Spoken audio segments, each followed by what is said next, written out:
સુરતના સરથાણા કાપોદ્રા વિસ્તારમાં દરેક રાજ્યના લોકો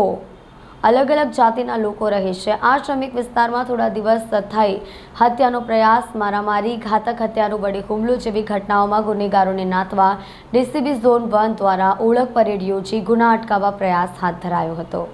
સુરત શહેરમાં બનતા ગુનાઓ અટકાવવા માટે પોલીસ વિભાગની ગુનેગારો પર બાજ નજર રાખવામાં આવી રહી છે, જેના ભાગરૂપે કાપોદ્રા ખાતે ઝોન 1 વિસ્તારમાં આવેલા કાપોદ્રા, સરથાણા, પૂણા, સારોલી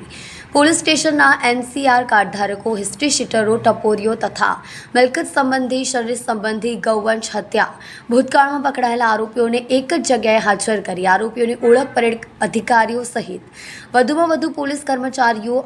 આરોપીઓની ઓળખ કરે, હાલના સરનામા સહિત મોબાઈલ નંબર સાથે ફોટોગ્રાફ કરી હાલની પ્રવૃત્તિ બાબતે માહિતગાર કરી ફરીથી ગુનેગારી ન કરે તે માટે પોલીસ દ્વારા આરોપીઓને એકત્રિત કરવામાં આવ્યા હતા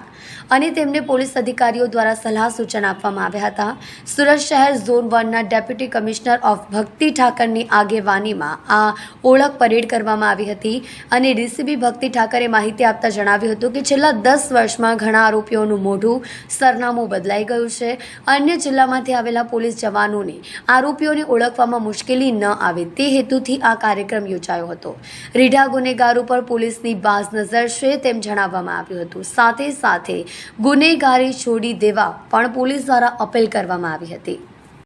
અમારા સુરત શહેરના માનનીય સીપી સાહેબની સૂચના અને માર્ગદર્શનથી અમારા વિસ્તારના જે ટપોરીઓ છે, જે એચએસ છે, જે ગેંગ બનાવે છે, કે જે મારામારી કરે છે, કે નાની મોટી લૂંટફાટ ચોરી કરે છે, એ તમામને જેમની પર ગુના દાખલ થયા છે એમાં કાપોદ્રા અને સરથાણા પોલીસ સ્ટેશન વિસ્તારના એ જે અસામાજિક તત્વો હતા એમના જે કાપોદ્રા પોલીસ સ્ટેશન બોલાવવામાં આવ્યા છે, એમને સૂચનાઓ પણ આપવામાં આવી છે અને હવે પછી મારામારી કે જે ઇલીગલ ધંધો કરે છે એને છોડી દેવા માટે પણ એમને સૂચના આપવામાં આવી છે। આરોપીઓ હમણાં જે નજીકના સમયમાં જે ગુના બન્યા છે એના પહેલા લીધા છે।